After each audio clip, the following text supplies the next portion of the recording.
a single question would, go into this 2-3 hour bonding experience where I hear out my parents, their struggles of growing up in China, their favorite memories and their favorite food even, and how they didn't have any food.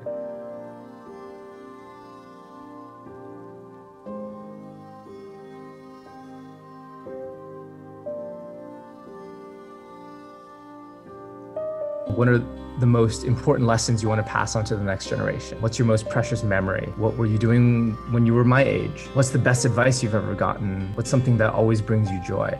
你有什么建议给所有的家长？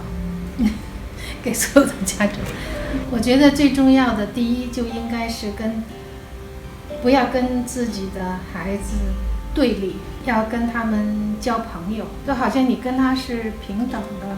I had all these stories in my head of how they might not like it, or they'd be awkward about it, or they would even reject me for whatever reason. It was as if they had been waiting their whole life for me to actually come forward and to get curious about them. 我很喜欢中国很多古老的思想，好像要尊重家长啊，就不反对这些，好像要尊重老一辈啊，要这些都不反对，都觉得是很好的。但是在生活中，如果你好像很死板的、刻板的去要求，一定要孩子怎么样尊重你，那你首先你要也尊重孩子的看法呀、选择呀什么。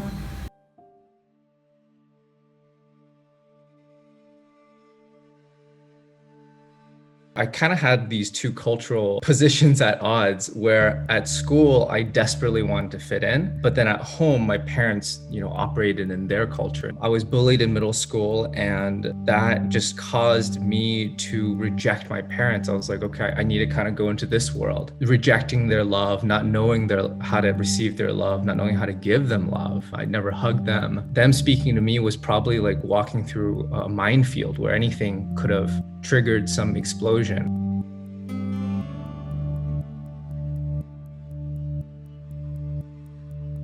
It was one of those this is it moments of I would never regret working on this. And I just know that doing this and translating the questions, they would at least help me have the language that I never had, ask my parents the questions I never got the chance to ask. After 6 months of just interviewing other Asian Americans, hearing how big of a challenge it was for so many other immigrant families, that we were like, this just has to be put out there.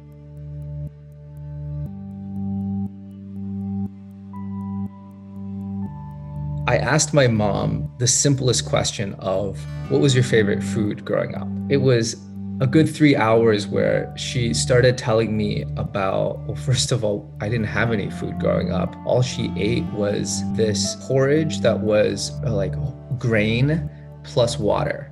And that was what they used to put on the walls as glue to build buildings back in the day. But they were so poor because of the Cultural Revolution, and she grew up at the height of the Chinese famine. It completely opened up my understanding of why she valued food so much. Cooking and baking is her therapy.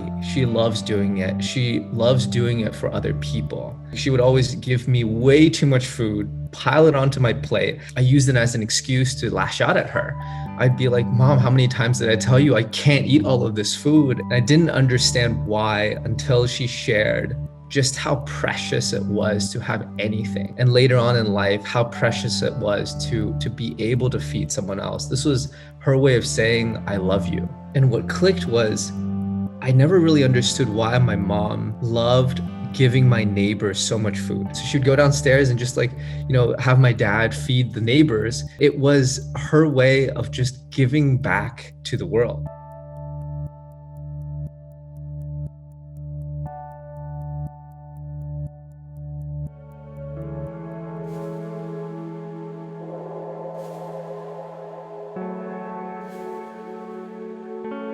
I think the proudest moment in my life was when I swallowed my ego and I was like, I'm going to be friends with my parents. And Dad, I think for the very first time in my life, I think you and I are friends now.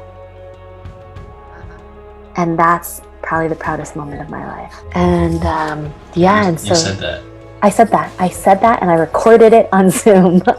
The mission to me is simply, however it happens, to help people connect more deeply with their parents. Having gone through that journey, it transformed my life like nothing else has. What I would hope for everyone is to first know that it's possible to improve their relationship with their families by even an inch.